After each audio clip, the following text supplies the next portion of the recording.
നമസ്കാരം, പ്രവാസി മലയാളിയിലേക്ക് സ്വാഗതം. ദേശീയ എണ്ണ കമ്പനിയായ സൗദി ആരാംകോ 45 കോടി ഓഹരികൾ കൂടി വിൽക്കാൻ ഒരുങ്ങുകയാണ്.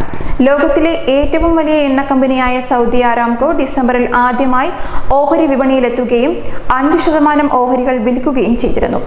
IPO വഴി $2560 കോടി ഓഹരികളാണ് വിറ്റത്. വലിയ പ്രതികരണമാണ് ഓഹരി വിപണിയിൽ ഇത് ഉണ്ടാക്കിയത്. ഓഹരികൾ വാങ്ങിക്കൂട്ടാൻ ആളുകളുടെ വൻ തള്ളിക്കയറ്റമുണ്ടായി. തുടർന്നാണ് കൂടുതൽ ഓഹരികൾ വിൽക്കാൻ കമ്പനി ഇപ്പോൾ മുന്നോട്ട് വന്നിരിക്കുന്നത്. ആദ്യ തവണ ആഭ്യന്തര ഓഹരി വിപണിയിൽ ആരാംകോ പ്രവേശിച്ച് ദിവസങ്ങൾ പിന്നിട്ടപ്പോൾ തന്നെ വിപണി മൂല്യത്തിൽ വൻ കുതിപ്പ് പ്രകടമായിരുന്നു.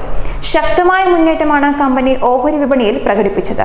2 ദിവസത്തിനിടയിൽ കമ്പനിയുടെ മൂല്യത്തിൽ 96,000 കോടി റിയാലിന്റെ മൂല്യവർധന രേഖപ്പെടുത്തി. 32 റിയാൽ അടിസ്ഥാന വിലയിൽ ആരംഭിച്ച ഓഹരിയുടെ വിപണി വില 36.8 റിയാൽ വരെ ഉയർന്നു. ഇനീഷ്യൽ ഓഫറിംഗ് സമയത്ത് ആവശ്യക്കാർ കൂടുതലാവുമ്പോൾ കൂടുതൽ ഓഹരികൾ വിൽക്കാൻ കമ്പനികളെ അനുവദിക്കുന്ന ഗ്രീൻ ഷോ സംവിധാനം വഴി കൂടുതൽ ഓഹരികൾ വിൽപ്പന നടത്താനുള്ള ഒരുക്കത്തിലാണ് ഇപ്പോൾ കമ്പനി. ഇതുവഴിയാണ് 450 ദശലക്ഷം ഓഹരികൾ കൂടി വിൽക്കാൻ ഒരുങ്ങുന്നത്. അധിക ഓഹരികൾ അനുവദിച്ചതിലൂടെ IPO റെക്കോർഡ് തുകയായ $2,940 കോടി എത്താൻ സൗദി ആരാംകോയ്ക്ക് സാധിച്ചു. അറബ് മേഖലയിലെ പുതിയ സംഭവവികാസത്തെ തുടർന്ന് ആരാംകോ ഓഹരി വിപണിയിൽ കഴിഞ്ഞ ദിവസങ്ങളിൽ വ്യതിയാനം ഉണ്ടായിരുന്നു. ബുധനാഴ്ച 34 റിയാലിലേക്ക് താഴ്ന്ന ഓഹരി വ്യാഴാഴ്ച 35 റിയാലിലാണ് ക്ലോസ് ചെയ്തത്.